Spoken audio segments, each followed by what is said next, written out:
Hello, and welcome to Miss Wnuk Reads Lord of the Flies, Chapter 1. Chapter 1 technically starts on page 7. The Sound of the Shell. The boy with fair hair lowered himself down the last few feet of rock and began to pick up his way toward the lagoon. Though he had taken off his school sweater and trailed it now from one hand, his gray shirt stuck to him and his hair was plastered to his forehead. All around him, the long scar smashed into the jungle was a bath of heat. He was clambering heavily among the creepers and broken trunks when a bird, a vision of red and yellow, flashed upwards with a witch-like cry, and this cry was echoed by another. "Hi," it said. "Wait a minute." The undergrowth at the side of the scar was shaken and a multitude of raindrops fell pattering. "Wait a minute," the voice said. "I got caught up." The fair boy stopped and jerked his stockings with an automatic gesture that made the jungle seem, for a moment, like the home countries. The voice spoke again. "I can't hardly move with all these creeper things." The owner of the voice came backing out of the undergrowth so that the twigs scratched on a greasy windbreaker. The naked crooks of his knees were plump, caught and scratched by thorns. He bent down, removed the thorns carefully, and turned away. He was shorter than the fair boy and very fat. He came forward, searching out safe logments for his feet, and then looked up through thick spectacles. "Where's the man with the megaphone?" The fair boy shook his head. "This is an island. At least I think this is an island. That's a reef out in the sea. Perhaps there aren't any grown-ups anywhere." The fat boy looked startled. "There was that pilot, but he wasn't in the passenger cabin. He was up front." The fair boy was peering at the reef through the screwed-up eyes. All them other kids," the fat boy went on. "Some of them must have got out. They must have, mustn't they?" The fair boy began to pick his way as casually as possible toward the water. He tried to be offhand and not too obviously uninterested, but the fat boy hurried after him. "Aren't there any grown-ups at all?" "I don't think so." The fair boy said this solemnly, but then the delight of the realized ambition overcame him. In the middle of the scar, he stood on his head and grinned at the reversed fat boy. "Nope, grown-ups." The fat boy thought for a moment. "That pilot." The fair boy allowed his feet to come down and sat on the steamy earth. "He must have flown off after he dropped us. He couldn't land here, not in a plane with wheels. We was attacked." "He'll be all right, all right. He'll be back all right." The fat boy shook his head. "When we was coming down, I looked through one of them windows. I saw the other part of the plane. There were flames coming out of it." He looked up and down the scar. "And this is what the cabin done." The fair boy reached out and touched the jagged end of a trunk. For a moment he looked interested. "What happened to it?" he asked. What's it got to now?" "That storm dragged it out to sea. It wasn't half dangerous with all of them tree trunks falling.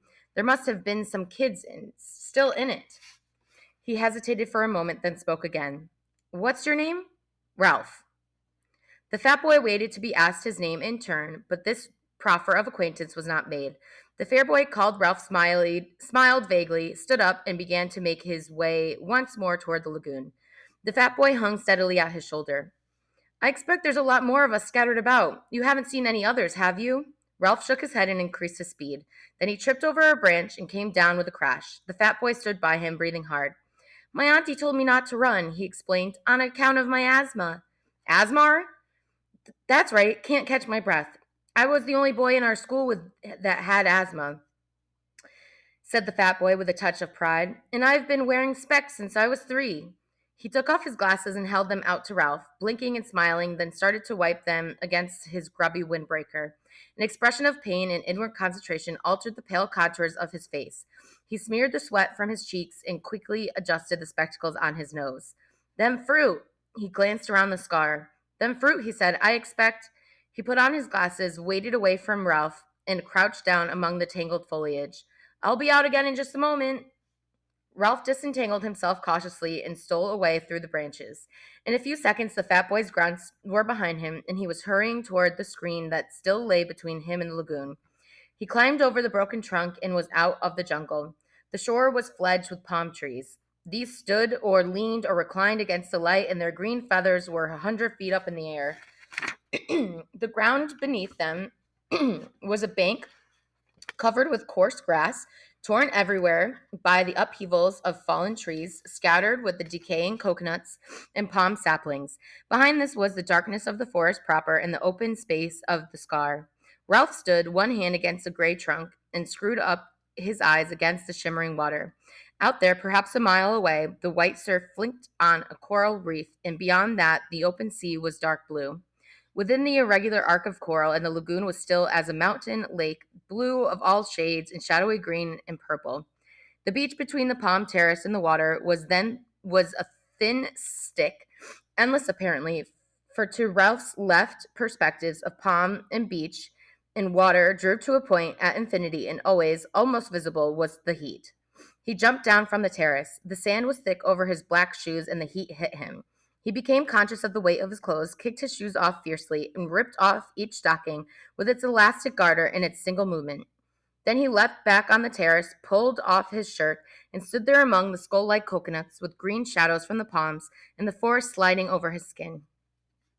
He undid the snake clasp of his belt, lugged off his shorts and pants, and stood there naked, looking at the dazzling beach and water. He was old enough, 12 years in a few months, to have lost the prominent tummy of childhood, and not yet old enough for adolescence to have made him awkward. You could see now that he might make a boxer, as far as width and heaviness of shoulders went, but there was a mildness about his mouth and eyes that proclaimed no devil. He patted the palm trunk softly and, forced at last to believe in the reality of this island, laughed delightedly again and stood on his head. He turned neatly onto his feet, jumped down to the beach, knelt and swept a double armful of sand into a pile against his chest. Then he sat back and looked at the water with bright, excited eyes. "Ralph?" The fat boy lowered himself over the terrace and sat down carefully, using the edge as a seat. "I'm sorry I've been such a time. Them fruit." He wiped his glasses and adjusted them on his button nose. The frame made a deep pink V on the bridge. He looked critically at Ralph's golden body and then down at his own clothes. He laid a hand on the end of a zipper that extended down his chest. "My auntie." Then he opened the zipper with decision and pulled the whole windbreaker over his head. "There."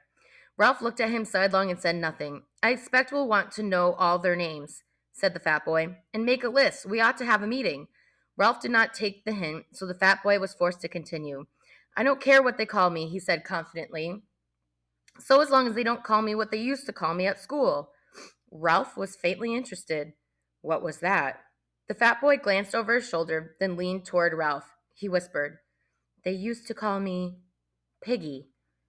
Ralph shrieked with laughter. He jumped up. "Piggy! Piggy! Ralph, please!" Piggy clasped his hands in apprehension. "I said I didn't want Piggy! Piggy!" Ralph danced out into the hot air of the beach and then returned as a fighter plane with wings swept back and a machine gun Piggy. Shwow! He dived in the sand at Piggy's feet and lay there laughing. "Piggy!" Piggy grinned reluctantly, pleased despite himself at even this much recognition. "So as long as you don't tell the others."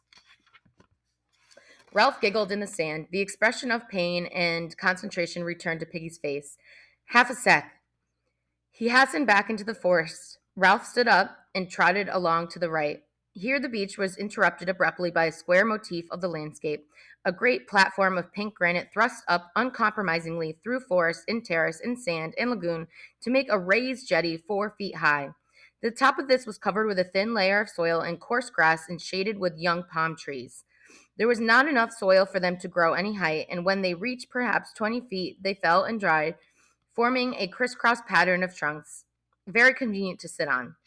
The palms that stood still made a green roof, covered on the underside with a quivering tangle of reflections from the lagoon. Ralph hauled himself onto this platform, noted the coolness and shade, shut one eye, and decided that the shadows on his body were very green. He picked his way to the seaward edge of the platform and stood looking down into the water. It was clear to the bottom and bright with efflorescence of tropical weed and coral. A school of tiny, glittering fish flicked hither and thither. Ralph spoke to himself, sounding the bass strings of delight. "Whizzo!" Beyond the platform, there was more enchantment. Some act of God, a typhoon perhaps, or the storm that had accompanied his own arrival, had banked sand inside the lagoon so that there was a long, deep pool in the beach with a high ledge of pink granite at the further end. Ralph had been deceived before now by the spacious appearance of the depth in the beach pool, and he approached this one preparing to be disappointed. But the island ran true to form, and the incredible pool, which clearly was only invaded by the sea at high tide, was so deep at one end as to be dark green. Ralph inspected the whole 30 yards carefully and then plunged in. The water was warmer than his blood, and he might have been swimming in a huge bath. Piggy appeared again, sat on the rocky ledge, and watched Ralph's green and white body enviously. You can't half swim. Piggy! Piggy took off his shoes and socks, arranged them carefully on the ledge, and tested the water with one toe. It's hot! What did you expect? I didn't expect nothing. My auntie sucks to your auntie. Ralph did a surface dive and swam underwater with his eyes open. The sandy edge of the pool loomed up like a hillside. He turned over, holding his nose, and a golden light danced and shadowed just over his face. Piggy was looking determined and began to take off his shorts. Presently, he was palely and fatly naked. He tiptoed down the sandy side of the pool and sat there up to his neck in water, smiling proudly at Ralph. Aren't you going to swim? Piggy shook his head. I can't swim. I wasn't allowed. My asthma sucks to your asthma. Piggy bore this with a sort of humble patience. You can't half swim well. Ralph paddled backwards down the slope, immersed his mouth, and blew a jet of water into the air. Then he lifted his chin and spoke. I could swim when I was 5. Daddy taught me. He's a commander in the Navy. When he gets leave, he'll come and rescue us. What's your father? Piggy flushed suddenly. My dad's dead, he said quickly. And my mom? He took off his glasses and looked vainly for something with which to clean them. I used to live with my auntie. She kept a candy store. I used to get ever so many candies, as many as I liked. When'll your dad rescue us? As soon as he can. Piggy rose, dripping from the water, and stood naked, cleaning his glasses with a sock. The only sound that reached them now through the heat of the morning was the long, grinding roar of the breakers on the reef. How does he know we're here? Ralph lulled in the water. Sleep enveloped him like the swathering mirages that were wrestling with the brilliance of the lagoon. How does he know we're here? Because, thought Ralph. Because. The roar from the reef became very distant. They'd tell him at the airport. Piggy shook his head, put on his flashing glasses, and looked down at Ralph. Not them. Did you hear what the pilot said? About the atom bomb? They're all dead. Ralph pulled himself out of the water, stood facing Piggy, and considered this unusual problem. Piggy persisted. This is an island, isn't it? I climbed a rock, said Ralph slowly, and I think this is an island. They're all dead, said Piggy, and this is an island. Nobody don't know we're here. Your dad don't know. Nobody don't know. His lips quivered and the spectacles were dimmed with mist. We may stay here till we die. With that word, the heat seemed to increase till it became a threatening weight, and the lagoon attacked them with blinding effulgence. Get my clothes, muttered Ralph. Along there. He trotted through the sand, and during the sun's enmity, crossed the platform and found his scattered clothes. To put on a gray shirt once more was strangely pleasing. Then he climbed the edge of the platform and sat in the green shade on a convenient trunk. Piggy hauled himself up, carrying most of his clothes under his arms. Then he sat carefully on a fallen trunk near the little cliff that fronted the lagoon, and the tangled reflections quivered over him. Presently he spoke. We got to find the others. We got to do something. Ralph said nothing. Here was a coral island, protected from the sun. Ignoring Piggy's ill-omened talk, he dreamed pleasantly. Piggy insisted. How many of us are there? Ralph came forward and stood by Piggy. I don't know. Here and there, little breezes crept over the polished waters beneath the haze of heat. When these breezes reached the platform, the palm fronds would whisper, so that spots of blurred sunlight slid over their bodies or moved like bright winged things in the shade. Piggy looked up at Ralph. All the shadows of Ralph's face were reversed, green above, bright below, from the lagoon. A blur of sunlight was crawling across his hair. We got to do something. Ralph looked through him. Here, at last, was the imagined but never fully realized place leaping into real life. Ralph's lips parted in a delighted smile, and Piggy, taking the smile to himself as a remark of recognition, laughed with pleasure. If it really is an island, what's that? Ralph had stopped smiling and was pointing into the lagoon. Something creamy lay among the ferny weeds. A stone. No, a shell. Suddenly, Piggy was a bubble with decorous excitement. So, right, it's a shell. I've seen one like that before. On someone's back wall. A conch, she called it. He used to blow it, and then his mom would come. It's ever so valuable. Near to Ralph's elbow, a palm sapling leaned out over the lagoon. Indeed, the weight was already pulling a lump from the poor soil, and soon it would fall. He tore out the stem and began to poke out about in the water, while brilliant fish flicked away on the side and that. On this side and that, Piggy leaned dangerously. Careful, you'll break it. Shut up. Ralph spoke absently. The shell was interesting and pretty and a worthy plaything, but the vivid phantoms of his daydreams still interposed between him and Piggy, who in this context was an irrelevance. The palm sapling, bending, pushed the shell across the weeds. Ralph used one hand as a fulcrum and pressed down with the other till the shell rose, dripping, and Piggy could grab it. Now the shell was no longer a thing seen but not to be touched. Ralph too became excited. Piggy babbled. A conch, ever so expensive. I bet if you wanted to buy one, you'd have to pay pounds and pounds and pounds, and he'd had it in a garden, wall, my auntie. Ralph took the shell from Piggy, and a little water ran down his arm. In color, the shell was deep cream, touched here and there with fading pink. Between the point wore away into a little hole in the pink lips of the mouth lay 18 inches of shell with a slight spiral twist and covered with a delicate embossed pattern. Ralph shook sand out of the deep tube. Mooed like a cow, he said. He had some white stones too, and a bird cage with a green parrot. He didn't blow the white stones, of course, and he said, Piggy paused for breath and stroked the glistening thing that lay in Ralph's hands. Ralph! Ralph looked up. We can use this to call the others. Have a meeting. They'll come when they hear us. He beamed at Ralph. That was what you meant, didn't you? That's why you got the conch out of the water? Ralph pushed back his fair hair. How did your friend blow the conch? He kind of spat, said Piggy. My auntie wouldn't let me blow on account of my asthma. He said you blew from down here. Piggy laid a hand on his jutting abdomen. You try, Ralph. You'll call the others. Doubtfully, Ralph laid the small end of the shell against his mouth and blew. There came a rushing sound from its mouth, but nothing more.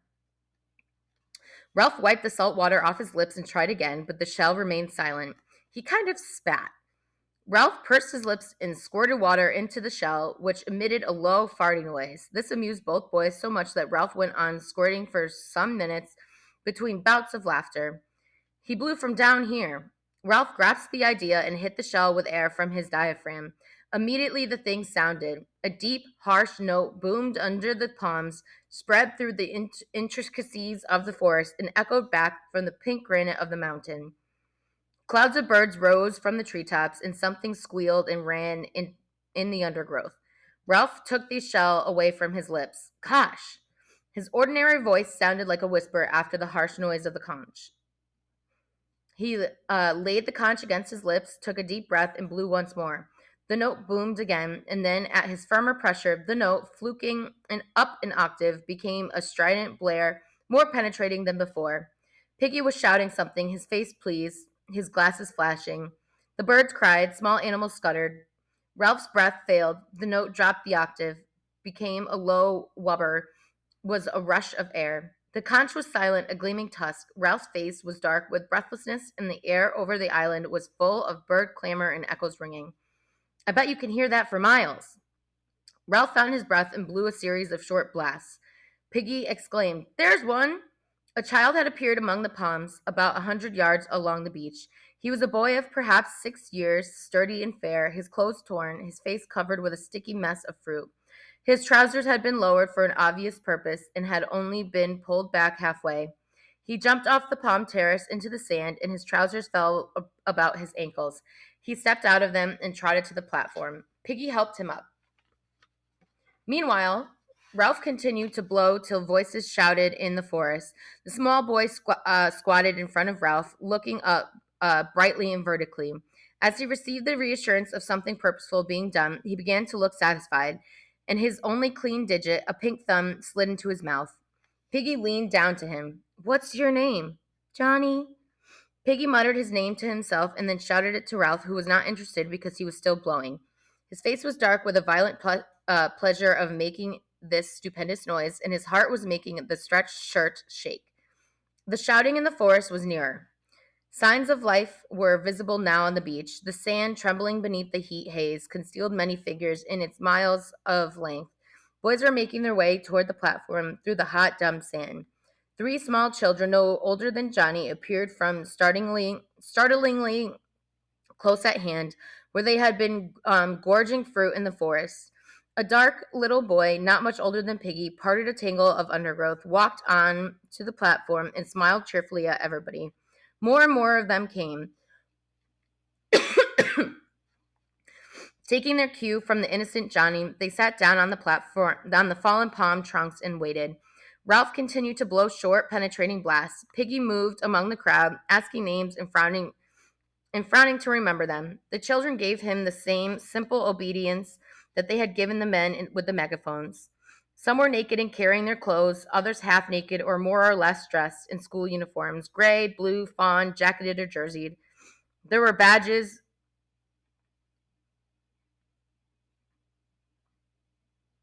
mottos, even stripes of color in stockings and pullovers. Their heads clustered above the trunks in the green shade. Heads brown, fair, black, chestnut, sandy, mouse colored, heads muttering, whispering, heads full of eyes that watched Ralph and speculated. Something was being done. The children who came along the beach, singly or in twos, leapt into visibility when they crossed the line from the heat haze to the nearer sand. Here, the eye was first attracted to a black bat-like creature that danced on the sand, and only later perceived the body above it. The bat was the child's shadow, shrunk by a vertical sun to a patch between the hurrying feet. Even while he blew, Ralph noticed the last pair of bodies that reached the platform above a fluttering patch of black. The two boys, bullet-headed and with hair like tow, flung themselves down and lay grinning and panting at Ralph like dogs. They were twins, and the eye was shocked and incredulous at such cheery duplication. They breathed together, they grinned together, they were chunky and vital. They raised wet lips at Ralph, for they seemed provided with not quite enough skin, so that their profiles were blurred and their mouths pulled open. Piggy bent his flashing glasses to them and could be heard between the blasts repeating their names. Sam, Eric, Sam, Eric. Then he got muddled. The twins shook their heads and pointed at each other, and the crowd laughed.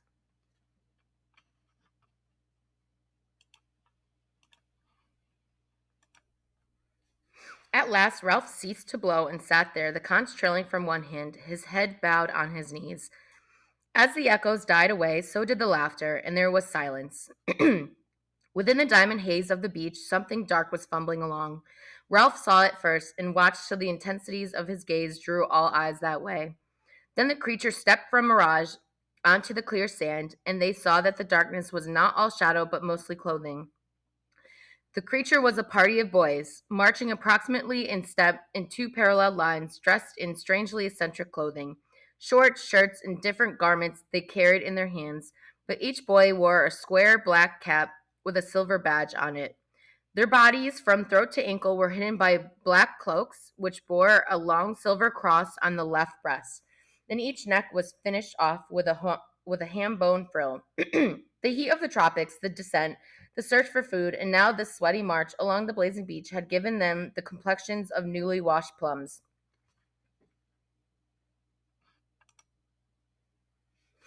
The boys who controlled them was dressed in the same way, though his cap badge was golden. When his party was about 10 yards from the platform, he shouted in order, and they halted, gasping, sweating, swaying in the fierce light. The boy himself came forward, vaulted onto the platform with his cloak flying, and peered into what to him was almost complete darkness. "Where's the man with the trumpet?" Ralph, sensing his sun-blindedness, answered him. "There's no man with a trumpet, only me." The boy came close and peered down at Ralph, screwing up his face as he did so. What he saw of the fair-haired boy with the creamy shell on his knees did not seem to satisfy him. He turned quickly, his black cloak circling. Isn't there a ship then? Inside the floating cloak, he was tall, thin, and bony, and his hair was red beneath the black cap. His face was crumpled and freckled, and ugly without silliness. Out of his face stared two light blue eyes, frustrated now and turning or ready to turn to anger. Isn't there a man here? Ralph spoke to his back. No, we're having a meeting. Come and join in. The group of cloaked boys began to scatter from close line. The tall boy shouted at them, Choir, stand still.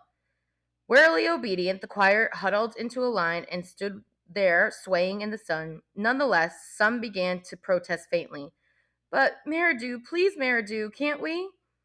The one of the boys flopped on his face in the sand, and the line broke up. They heaved the fallen boy to the platform and let him lay. Meridew, his eyes staring, made the best of a bad job. All right, then, sit down. Let him alone. But Meridew, he's always throwing a feint, said Meridew. He did in Gib and Addies and the Matins over the percenter. This last piece of shop brought sniggers from the choir, who perched like black birds on the crisscross trunks and examined Ralph with interest. Piggy asked no names. He was intimidated by this uniform superiority and the offhand authority in Meridew's voice. He shrank to the other side of Ralph and bruised himself with his glasses. Meridew turned to Ralph. Aren't there any grown-ups? No. Meridew sat down on a trunk and looked down the circle. Then we'll have to look after ourselves. Secure on the other side of Ralph, Piggy spoke timidly. That's why Ralph made a meeting, so we can decide what to do. We've heard names. That's Johnny. Those two, they're twins, Sam and Eric. Which is Eric? You? No, you're Sam. I'm Sam. And I'm Eric. We'd better all have names, said Ralph. So I'm Ralph. We got most names, said Piggy. Got 'em just now. Kid's name, said Meridew. What should I be? Jack? I'm Meridew.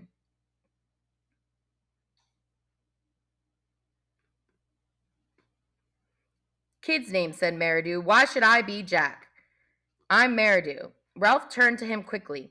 This was the voice of one who knew his own mind. Then, went on Piggy, that boy, I forgot. You're talking too much, said Jack Meridew. Shut up, Fatty. Laughter arose. He's not Fatty, cried Ralph. His name's Piggy. Piggy! Piggy! Oh, Piggy! A storm of laughter arose, and then even the tiniest child joined in. For a moment, the boys were close circuit of sympathy with Piggy outside. He went very pink, bowed his head, and cleaned his glasses again. Finally, the laughter died away, and the naming continued. There was Maurice, next in size among the choir boys to Jack, but broad and grinning all the time. There was a slight, furtive boy, whom no one knew, who kept to himself with an inner intensity of avoidance and secrecy. He muttered that his name was Roger and was silent again. Bill, Robert, Harold, Henry, the choir boy who had fainted, sat up against a palm tree, smiled pallidly at Ralph, and said that his name was Simon. Jack spoke. We've got to decide about being rescued. There was a buzz. One of the small boys, Henry, said that he wanted to go home. Shut up, said Ralph absently. He lifted the conch. Seems to me we ought to have a chief to decide things. A chief, a chief. I ought to be chief, said Jack with simple arrogance, because I'm chapter chorister and head boy. I can see sing sharp. Another buzz. Well then, said Jack. He hesitated. The dark boy, Roger, stirred at last and spoke up. Let's have a vote. Yes, vote for chief. Let's vote. This toy of voting was almost as pleasing as the conch. Jack started to protest, but the clamor changed from the general wish for a chief to an election by acclaim of Ralph himself. None of the boys could have found good reason for this. What intelligence had been shown was traceable to Piggy. Well, the most obvious leader was Jack, but there was a stillness about Ralph, and as he sat, that marked him out. There was his size, the attractive appearance, and most obscurely, yet most powerfully, there was the conch. That being, the being that had blown that, had sat waiting for them on the platform with a delicate thing balanced on his knees, was set apart. Him with the shell. Ralph, Ralph. Let him be chief with the trumpet thing. Ralph raised a hand for silence. All right, who wants Jack for chief? With a dreary obedience, the choir raised their hands. Who wants me? Every hand outside the choir except Piggy's was raised immediately. Then Piggy, too, raised his hand grudgingly into the air. Ralph counted. I'm chief then. The circle of boys broke into applause. Even the choir applauded, and the freckles on Jack's face disappeared until a blush of mortification. He started up, then changed his mind and sat down again while the air rang. Ralph looked at him, eager to offer something. The choir belongs to you, of course. They could be the army or hunters. They could be the sufficient drained away from Jack's face. Ralph waved again for silence. Jack's in charge of the choir. They could be, what do you want them to be? Hunters. Jack and Ralph smiled at each other with shy liking. The rest began to talk eagerly. Jack stood up. All right, choir, take off your togs. As if released from class, the choir boys stood up, chattered, piled their black cloaks on the grass. Jack laid his on the trunk by Ralph. His gray shorts were sticking to him with sweat. Ralph glanced at them admiringly, and when Jack saw his glance, he explained, I tried to get over that hill to see if there was water all around, but your shell called us. Ralph smiled and held up the conch for silence. Listen, everybody, I've got to have time to think things out. I can't decide what to do straight off. If this isn't an island, we might be rescued straight away. So we've got to decide if this is an island. Everybody must stay around here and wait and not go away.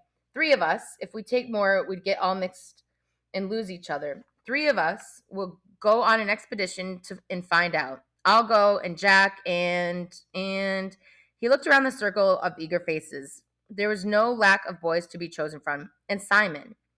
The boys round Simon giggled, and he stood up, laughing a little. Now that the pallor of his faint was over, he was a skinny, vivid little boy, and with a glance coming up from under a hut of straight hair that hung down, black and coarse, he nodded at Ralph. I'll come. And I. Jack snatched from behind him a sizable sheath knife and clouded it into a trunk. The buzz rose and died again.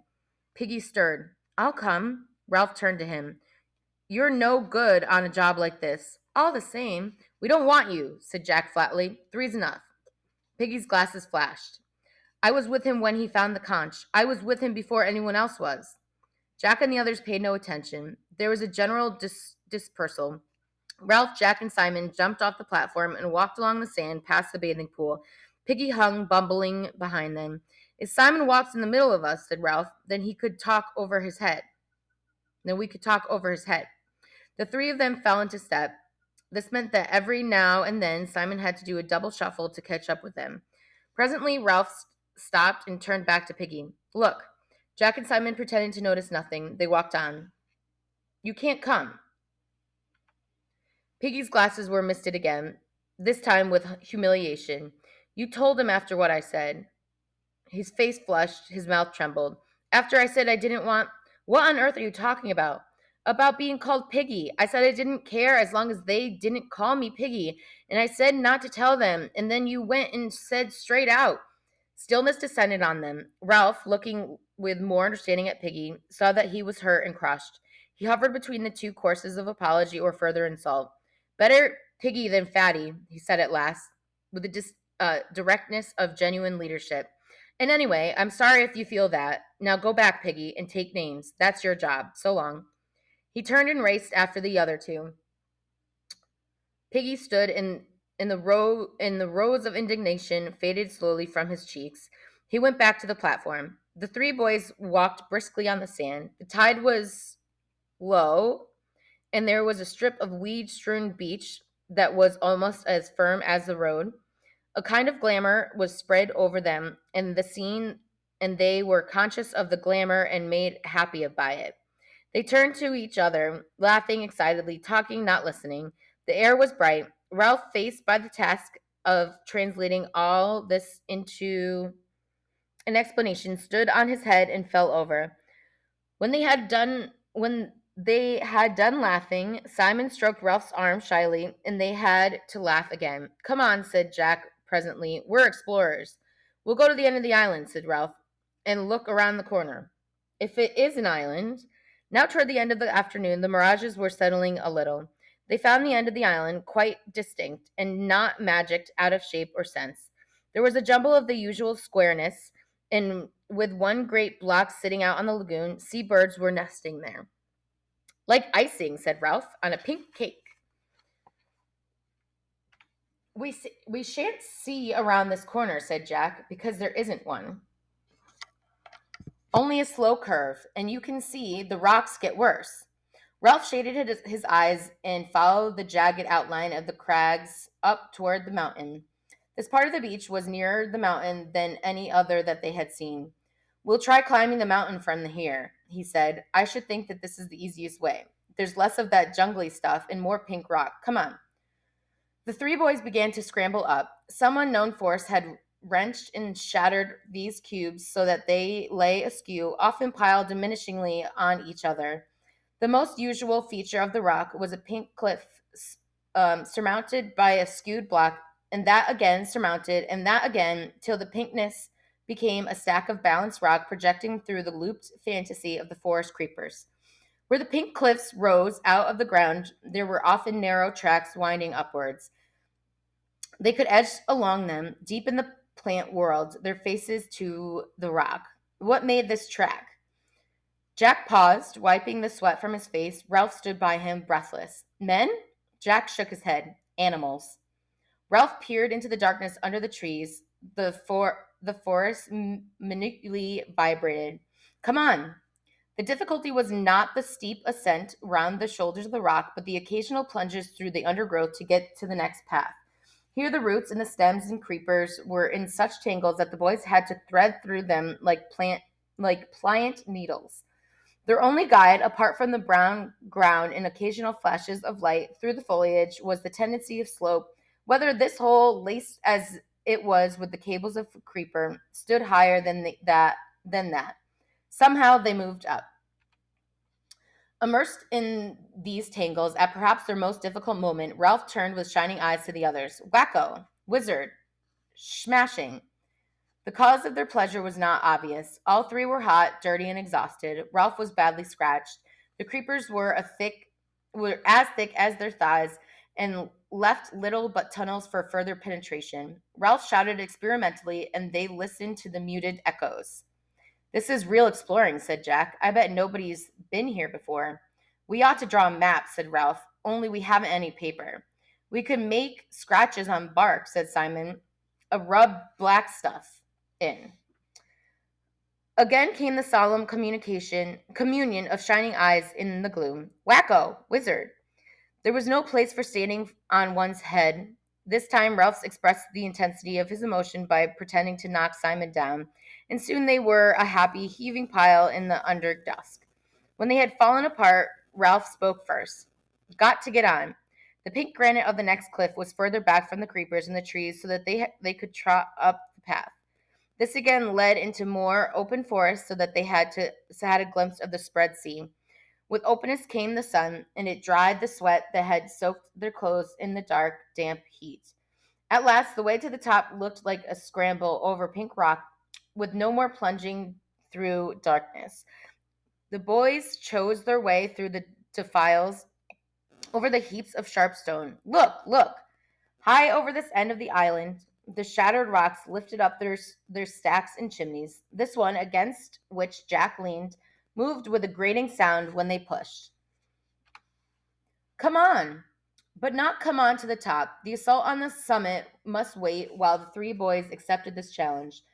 The rock was as large as a small motor car. Heave! Sway back and forth, catch the rhythm. Heave!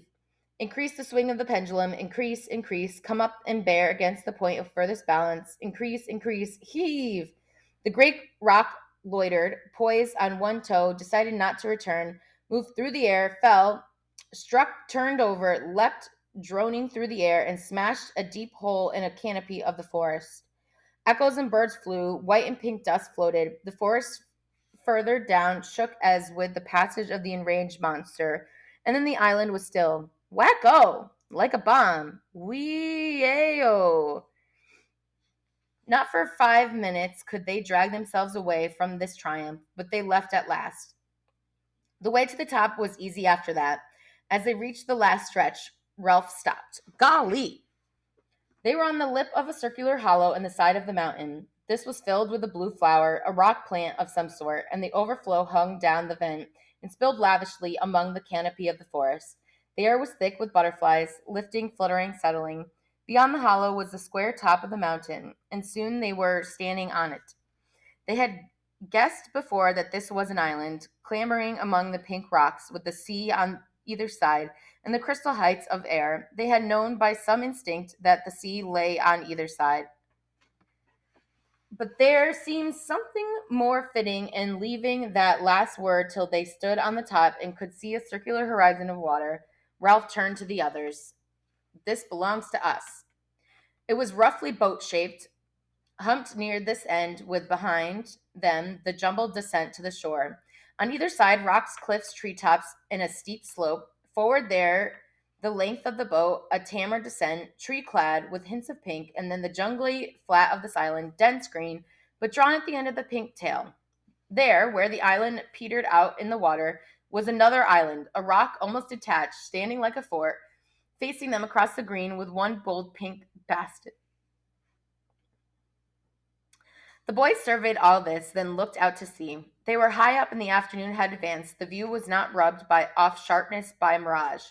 That's a reef, a coral reef. I've seen pictures like that. The reef enclosed more than one side of the island, lying perhaps of a mile out and parallel to what they now thought of as their beach. The coral was scribbled in the sea as though a giant had bent down to reproduce the shape of the island in a flowing chalk line, but tired before he had finished. Inside was peacock water, rocks and weeds showing as an aquarium. Outside was the dark blue of the sea.